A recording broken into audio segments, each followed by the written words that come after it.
Mesdames, Messieurs, bonsoir et bienvenue dans Question d'État, votre magazine d'actualité que vous avez pris l'habitude de suivre toutes les semaines sur les différentes chaînes partenaires à Victory Agency. Ce soir, bien sûr, nous restons en politique, parce qu'il y a un sujet brûlant. Les concertations nationales sont toujours à l'ordre du jour. Nous allons en parler ce soir avec une dame. Je suis très heureuse de recevoir pour la première fois sur ce plateau une dame. Elles sont difficiles à saisir. J'en ai quand même une ce soir, une coriace, c'est Angèle Makombo, habituée des plateaux de télé peut-être et même de la politique finalement. Elle a été candidate présidente de la République. Elle est présidente de son parti politique. Il s'agit de la Ligue des démocrates congolais, l'IDEC en sigle. Je lui dis bonsoir. Bonsoir Gaëlle. Je vous souhaite la bienvenue sur ce plateau. C'est toujours un plaisir de vous recevoir. Comment allez-vous ?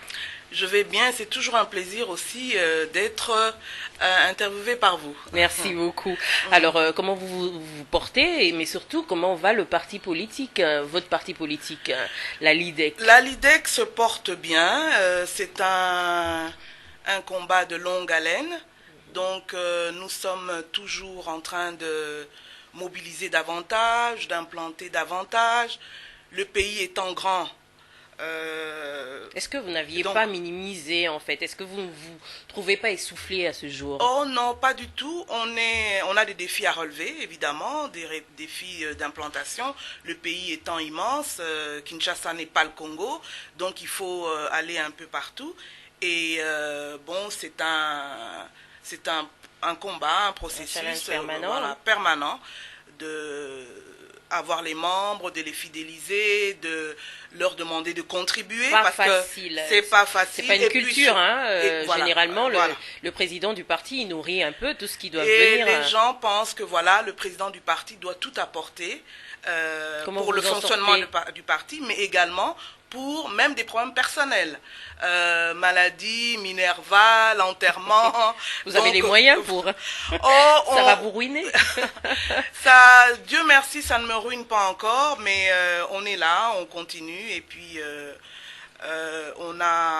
on commence à sensibiliser les gens commencent à comprendre qu'un parti politique, il faut apporter sa pierre, il faut contribuer, ne pas tout attendre du chef.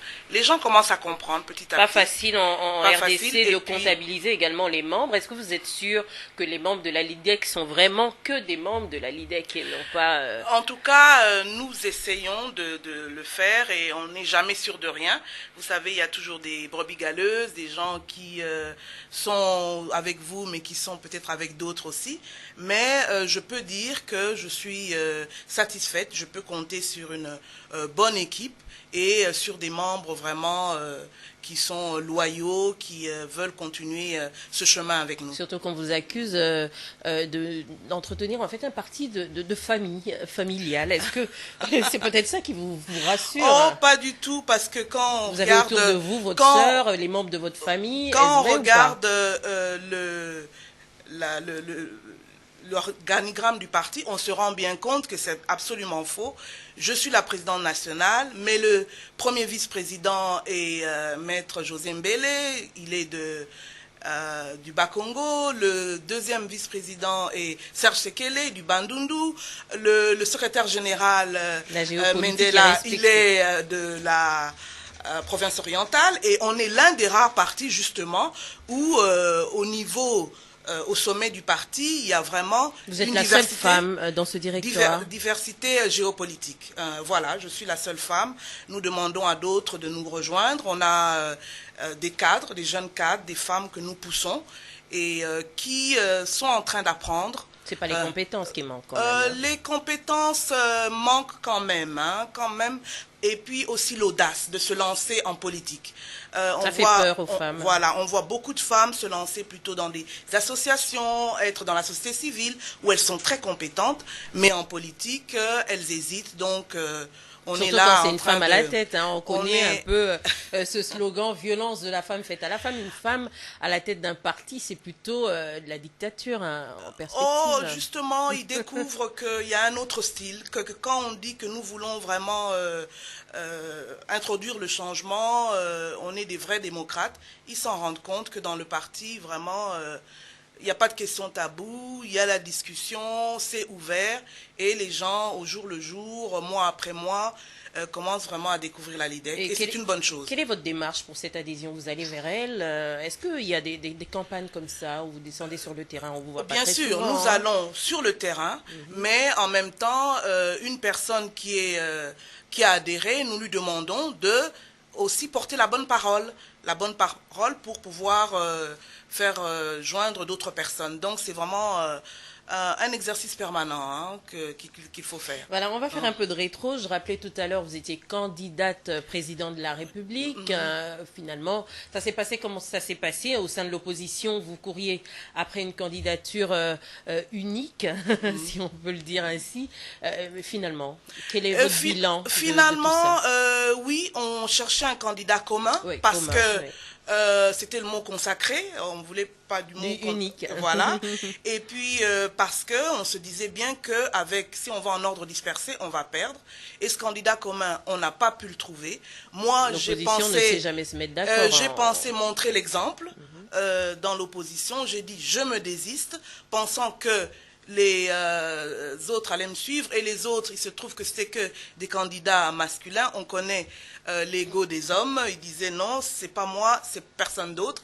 Et nous avons eu le résultat auquel il fallait s'attendre. Donc on n'a pas gagné, mais nous continuons à porter le message qu'il faut beaucoup plus de cohésion dans l'opposition. On parle de cohésion nationale, mais je pense aussi qu'au sein de l'opposition, il faut, tout en reconnaissant la pluralité de l'opposition, il faut beaucoup plus de cohésion. C'est un véritable problème au sein de l'opposition. C'est un véritable défi. C'est un véritable défi.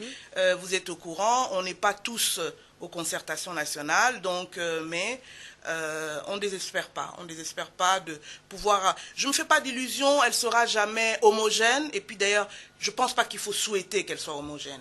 La pluralité, c'est une richesse, mais je pense qu'il faut, sur des grandes questions, à un moment donné, pouvoir se mettre ensemble, avoir des standards au sein de l'opposition.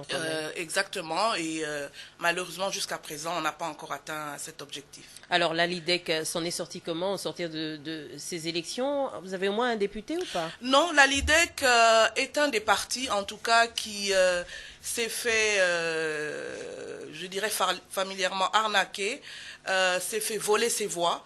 Vous avez tous la même excuse, hein? Non, pas du tout. Nous avions 98 candidats. Je ne dis pas que les 98 auraient passé à la députation, mais il y a des preuves dans certaines localités, par exemple au Kassa occidental, par exemple dans le Bandundu, à Kinshasa ici, on aurait pu avoir au moins une dizaine de députés, mais de façon délibérée, nos voix ont été volées. Mais nous, ce que nous disons aujourd'hui, il ne faut pas ressasser le passé. On a fait le bilan, on a vu où on nous avait volé, on a vu aussi les forces, les faiblesses. Allons de l'avant. Allons de l'avant pour renforcer le parti, c'est ce dont je parlais en début d'émission. Et puis surtout, avoir un rôle d'opposition constructive. Pas toujours dire non, non, non, voir ce qui va pas, relever quand les choses vont, mais quand il faut améliorer. On voit par exemple les différents acteurs de l'opposition extra-parlementaire. La LIDEC ne fait pas parler d'elle. Vous êtes où exactement? Nous sommes là, et la preuve, si on ne faisait pas parler de nous-mêmes, on ne serait pas aux concertations nationales. Par exemple, après les élections qui a eu lieu 2011, qui ont été contestées, nous avons été ceux qui ont dit qu'il fallait un dialogue. Parce qu'on se dit, quand il y a un problème, même dans une famille, on se met autour de la table, on discute. La majorité était contre. Nous avons poussé cette question-là toute l'année 2012. Et d'ailleurs, en février 2013, on avait été reçu, la LIDEC, par le président de l'Assemblée nationale, Minakou, pour justement réitérer cette position-là. On a déposé un plan de sortie de crise. Donc, nous agissons quand il le faut et nous apportons notre contribution quand il le faut. Et là, pour les concertations, il y a eu aussi beaucoup de polémiques. Faut-il y aller, ne pas y aller? Les actes de dialogue à concertation, par rapport à la terminologie, c'était l'une des questions. C'était l'une des questions. Non, pas cette terminologie-là, parce que dialogue, justement, évoque un certain passé, certains forums qui ont peut-être pas bien marché. Et nous disions, même si on n'est pas d'accord sur la terminologie, voyons quel est l'objectif. Et puis l'opposition aussi demandait qu'il y ait un vrai comité préparatoire. Et il y a eu un genre de compromis parce que finalement nous avons eu le groupe de contact dont je fais partie. Et donc pour bien vous montrer que la LIDEC joue un rôle, j'étais là. Dans certaines personnes pensent justement que vous, du groupe de contact, vous avez été un peu utilisé pour finalement mettre l'appât pour attirer le maximum de personnes de l'opposition. Nous avions un mandat. Il s'agissait de plancher sur le règlement intérieur des concertations nationales et un règlement intérieur pour régir un tel forum. C'est important. Donc nous avons bien accompli notre mandat et nous sommes toujours à la disposition du Présidium, président de l'Assemblée nationale, président du Sénat, pour apporter notre contribution, apporter des conseils, et nous continuons à travailler. Tout n'est pas parfait, mais je pense que, vu les challenges que notre pays a relevés, vu les problèmes, il fallait y être, il fallait être autour de la table et apporter sa contribution, apporter ses critiques ou ses propositions pour faire avancer le pays.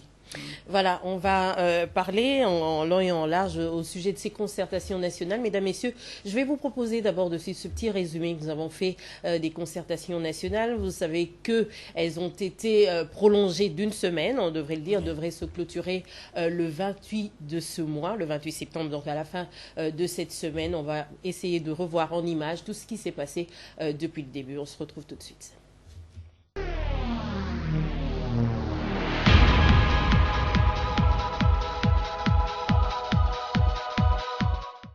Plus que quelques jours pour la fin des concertations nationales, ces assises qui ont ouvert leurs portes le 7 septembre dernier est prévues initialement pour 2 semaines, ont connu une prolongation de 6 jours et devraient se clôturer le 28 septembre prochain.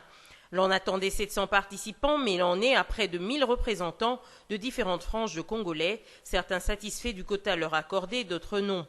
Du côté de la majorité présidentielle, pas de problème, tout le monde est rangé derrière l'initiateur de cette rencontre, le président Joseph Kabila. Mais des sons plutôt mitigés du côté de la société civile et de l'opposition. Si ces deux plateformes sont représentées aux concertations nationales, l'on ne peut en tout cas pas parler d'inclusivité car il faut compter un bon nombre de ténors de l'opposition parlementaire et extra-parlementaire absents à ces assises, dont le député national Clément Kinkouboukassa qui a quitté le navire quelques jours après l'ouverture, évoquant d'emblée une impossibilité d'aboutir à la cohésion nationale. S'ajoute l'Union pour la démocratie et le progrès social d'Étienne Tshisekedi et l'Union pour la nation congolaise de Vital Kamerhe, les deux plus grands partis de l'opposition.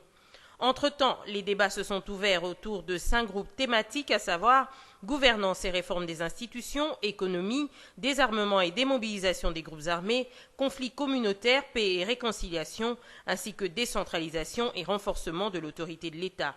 Tous sont tenus de boucler leurs recommandations au milieu de semaine et de les déposer au bureau du Présidium qui les transmettra ensuite au chef de l'État dès son retour de la 68e Assemblée générale des Nations unies à New York où la question de l'Est de la RDC est une fois de plus à l'ordre du jour.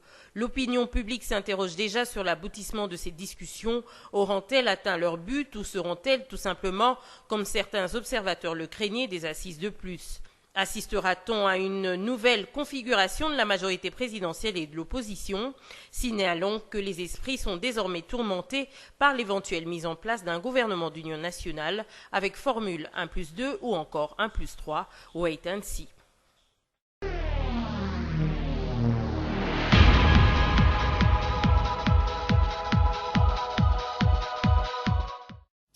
Alors voilà, les concertations nationales ont déjà débuté, il faudrait le dire, mais il y avait une question qui posait problème également et qui est encore pendant d'ailleurs, cette question de crise de légitimité.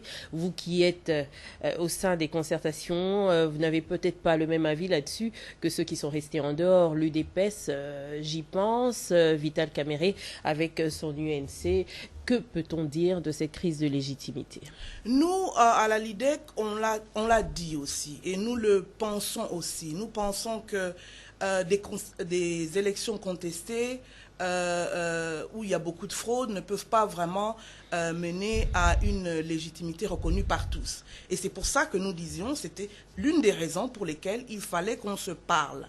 Donc, mais je pense Est-ce que ce n'était aussi... pas une façon de faire table rase, à participer finalement à ces concertations? Non, je pense qu'il y a des problèmes réels, il faut en discuter. On ne va pas rester chacun dans son coin, ressassant le passé, en disant crise de légitimité, il y a eu des élections qui n'ont pas marché, etc. Comment le pays va avancer? Et en dehors de cette question d'élection, il y a d'autres questions importantes. Il y a les crises récurrentes à l'Est, les crises sécuritaires, voilà, militaires, des problèmes sécuritaires. Il y a les problèmes socio-économiques dans tout le pays.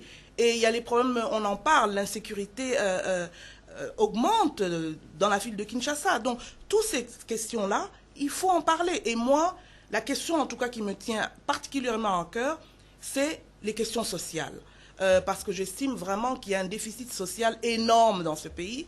Il y a l'injustice sociale qui règne, rampante, qui augmente, et on ne fait rien face à cela.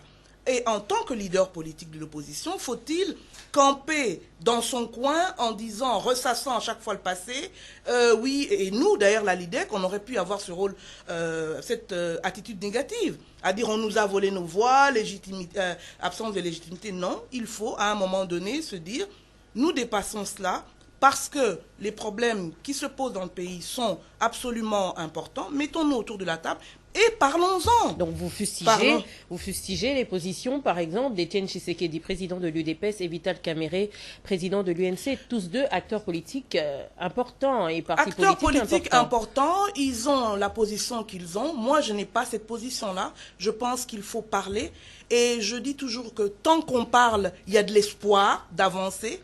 C'est pas en campant dans sa position qu'on n'avance pas. Et vous remarquerez d'ailleurs que j'ai lu dans la presse que Vital Kamerhe propose un autre genre de forum. Pourquoi ce forum-là serait beaucoup mieux que celui dans lequel on assiste? Bon, il faudrait peut-être en parler. Mais je pense qu'il fallait se mettre autour de la table, même si tout n'est pas parfait. Les thématiques qui ont été choisies, 5 thématiques, comme vous le savez, première, gouvernance, les questions de gouvernance et de démocratie. Deuxième, économie, secteur productif et finances publiques. C'est d'ailleurs le groupe thématique dans lequel je suis. Les questions de désarmement, c'est important. Paix et réconciliation, les problèmes de décentralisation de l'autorité de l'État. Et je pense que nous avons eu comme cela l'opportunité d'avoir l'opposition, la majorité, la société civile et vraiment les cadres, ceux qui ont occupé des fonctions dans ce pays, mais d'autres aussi, vraiment faire l'état des lieux. Un état des lieux, à mon avis, en tout cas, dans le domaine économique qui est très mitigé, dans le domaine social qui est très critiquable, et maintenant apporter des propositions. Il y a un problème qui se pose, c'est celui de l'inclusivité. En ayant... il y a l'opposition qui est représentée, la société civile, et encore que les quotas ont posé problème à un certain moment, mais en dehors, en l'absence de ces deux grands partis politiques de l'opposition, pensez-vous qu'on va arriver à une solution définitive? C'est dommage que ces deux grands partis soient absents. C'est vraiment dommage. Mais est-ce que parce qu'ils sont absents, il fallait tout arrêter, ne rien faire, attendre etc. Non, je pense que la décision a été bonne, qu'on se réunisse et puis qu'on parle. Et maintenant, il faut voir, il faut aussi, nous dans l'opposition, on a un devoir de vigilance. Les conclusions auxquelles on va aboutir, les recommandations qu'on va faire. Est-ce qu'il n'y a pas une certaine démarche quand même de mise en commun? Est-ce que vous les laissez en marge ou vous allez aller vers eux?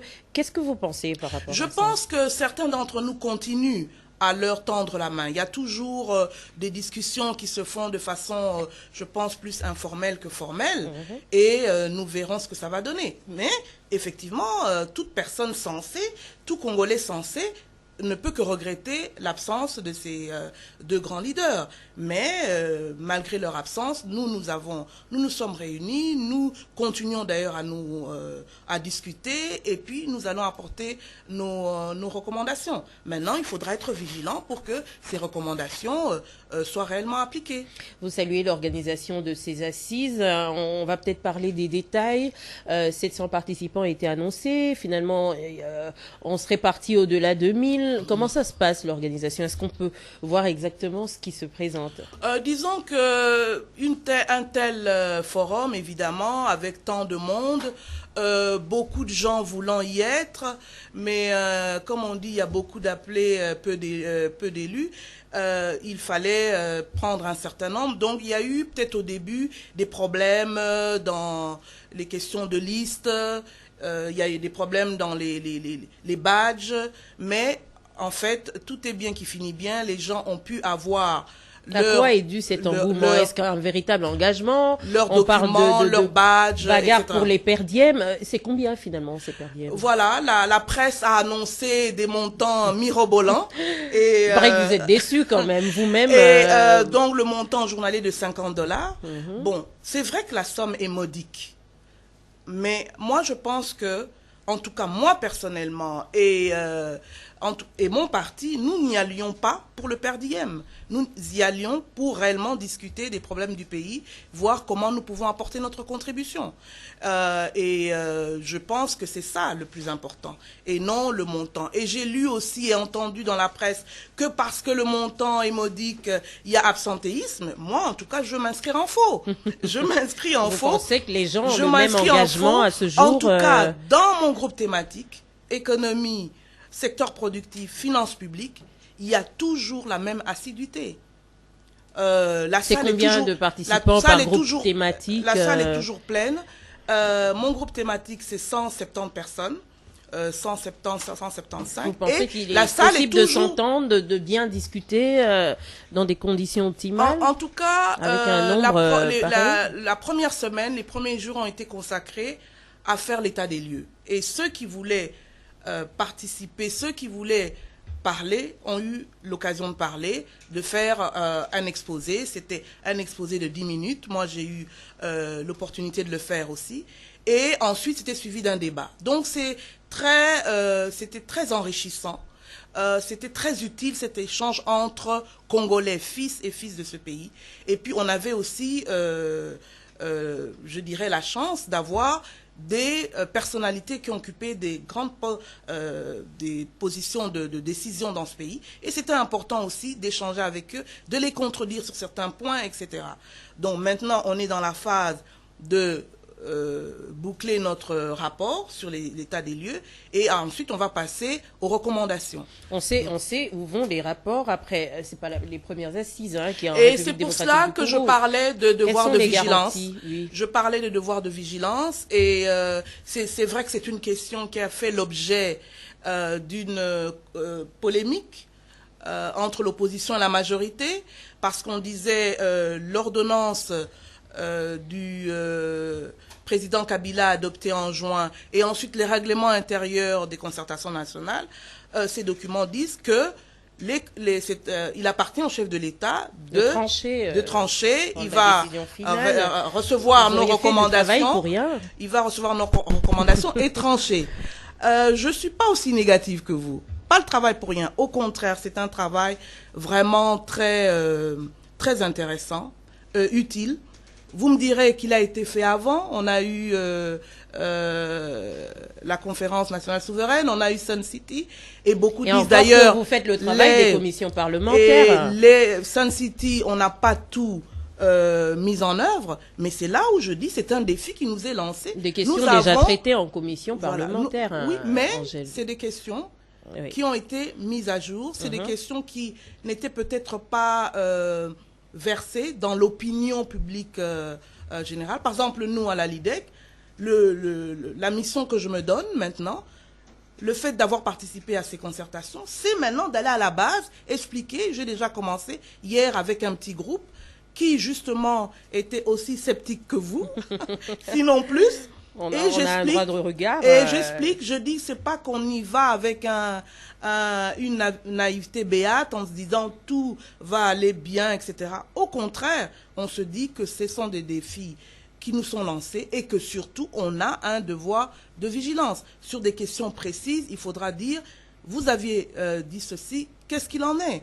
Et il y a des questions, par exemple dans le domaine social, des questions qui peuvent être réglées si vraiment on s'y attelle. Est-ce que vous réalisez que, par exemple, on a 7 millions d'enfants congolais de moins de 17 ans qui ne vont pas à l'école? Est-ce qu'on ne peut pas vraiment réduire ce nombre? Est-ce que vous savez qu'il y a 6 millions d'enfants congolais de moins de 5 ans qui souffrent de malnutrition aiguë? Toutes ces questions-là, je pense que si... Vous pensez que les concertations nationales sont la solution je ne dis pas que c'est la panacée. Je ne dis pas que c'est pas la panacée, mais il y a des recommandations qui vont être faites. Il y a des gens qui sont sensibles à ces questions, des gens dont je fais partie, qui se donnent ce devoir de vigilance, de suivre après les concertations, voir comment on peut mettre ça en œuvre. Parce qu'il faut absolument mettre le Congolais au centre du développement et je pense que ce n'est pas fait. Par exemple, quand on a abordé les questions sur l'agriculture, il y a des mesures à prendre, pas très compliquées. Par exemple, améliorer les routes de desserte agricole, c'est pas si compliqué que ça. Bon, c'est bien d'avoir des grands boulevards. C'était déjà inscrit, oui. Il faudrait le dire. Exactement. Dans les programmes gouvernementaux. Voilà, nous l'avons répété, nous l'avons martelé, et maintenant il s'agit de continuer à suivre et à voir comment les choses vont être mises en œuvre. Une question également sur le plan thématique, le gender. Où se trouve la question du gender dans tout ça? Est-ce que la femme est suffisamment représentée d'abord? Une très bonne question que vous posez, parce que ça a été un combat. La Constitution parle de 30%, et nous avions remarqué qu'aux concertations, il n'y avait pas ces 30%. Ensuite, ce qui nous avait choqué en tant que femmes, c'était que dans les bureaux, vous savez, chaque thématique est dirigée par un bureau de 5 personnes, et on avait choisi 25 personnes pour les bureaux, donc 5 personnes par bureau, et il n'y avait que 2 femmes sur les 25. Et vraiment, vous l'avez dit vous-même tout à l'heure, il n'y a pas assez de femmes compétentes. Est-ce que ce n'est pas le problème? Non, il n'y a pas de femmes. Elles ont peut-être les compétences, mais elles n'ont pas l'engagement. L'engagement. Oui. Elles n'ont pas... les femmes compétentes, il y en a dans ce pays. Les femmes solides, mais elles n'ont pas l'engagement, elles n'ont pas l'audace, elles ne savent pas franchir le pas. Et il le faut. Et nous, pour cette question de gender, on en a parlé, le Présidium a bien voulu nous recevoir. On a vraiment poussé sur cette question et on a obtenu gain de cause. Bon, maintenant, dans les concertations en général, j'attends toujours d'avoir les chiffres. Je ne pense pas. On est loin des 30%. Mais c'est un combat qui continue pour que cette question, on bouge les lignes sur cette question de genre. Oui. Alors, la finalité de ces concertations, c'est quoi? Un gouvernement d'union nationale? Aujourd'hui, j'ai l'impression que les gens ont peur, en fait, de ce terme, même si c'est vrai. Est-ce qu'on va y arriver ou pas, à votre avis? Le président Kengo, le président du Sénat, qui fait partie du Présidium, l'avait annoncé au début des concertations nationales. Un gouvernement d'union nationale. Ça a été diversement accueilli. Certains... On voit même actuellement, c'est la bataille des sondages, etc. Exactement. Mais je pense que naturellement, des assises de ce genre vont mener à une reconfiguration de la scène politique. Bon, je n'ai pas le pouvoir de décision sur la question, donc attendons de voir ce que ça va donner. Vous pensez que ce serait une formule adéquate pour sortir de cette crise? Est-ce que vous pensez que c'est le moment? Le moment, en tout cas, c'est le moment de trancher cette question qui a eu d'insatisfaction explique également que après les élections. Des opposants comme vous avez couru vers les concertations. C'est une question de positionnement. Pas le positionnement seulement, pour vraiment apporter sa contribution, porter sa voix. C'est un moment quand même fort de la vie nationale. Il fallait ne pas pratiquer la politique de la chaise vide, à laquelle je ne crois pas. Il fallait y être pour porter sa voix, dire ce qu'on pense, apporter sa contribution. Et je pense que la LIDEC, c'est ce qu'elle est en train de faire. Bon. Et les gens parlent beaucoup de positionnement. Bon, on connaît la politique congolaise, mais ce n'est pas d'ailleurs seulement au Congo. Le positionnement en politique se pose partout. Mais la question est de savoir un positionnement pour faire quoi? Parce que si serez-vous prête à travailler avec la majorité présidentielle? Si c'est un positionnement pour juste occuper un poste et ne pas du tout faire, ne pas avoir un devoir de redevabilité vis-à-vis de la population, je dis non. Au regard de ce que vous reprochez à la majorité, est-ce qu'aujourd'hui vous serez prête à travailler avec elle au sein d'un gouvernement? Disons, tout dépend de la configuration que nous allons avoir. Si effectivement un gouvernement d'union nationale est créé, et pourquoi pas, parce qu'il n'y a rien de plus noble que servir son pays. Et quand on pense qu'on peut apporter quelque chose, pourquoi pas? Mais je pense que la question centrale n'est pas là. La question centrale est vraiment de dire, nous nous réunissons dans les concertations nationales.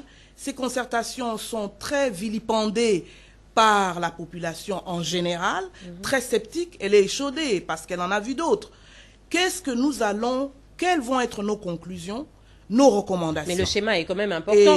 Quand on parle aujourd'hui... Donc c'est ça, je pense qu'il faut regarder. Certains entrevoient par exemple une formule 1+2 président, +2 vice-président, etc. Est-ce que ça ne serait pas l'éternel recommencement? Après Sun City, on a vu 1+4. Est-ce qu'on ne serait pas en train de rentrer en arrière alors qu'on vient de passer l'étape des élections?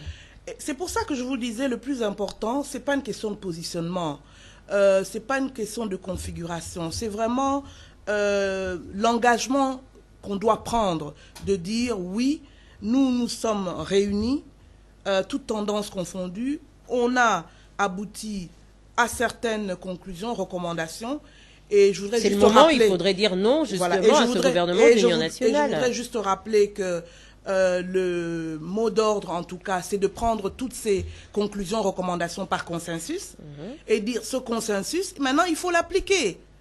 Et comment on va l'appliquer? Et qu'il y ait des règles claires. Et puis, l'une de nos revendications lors des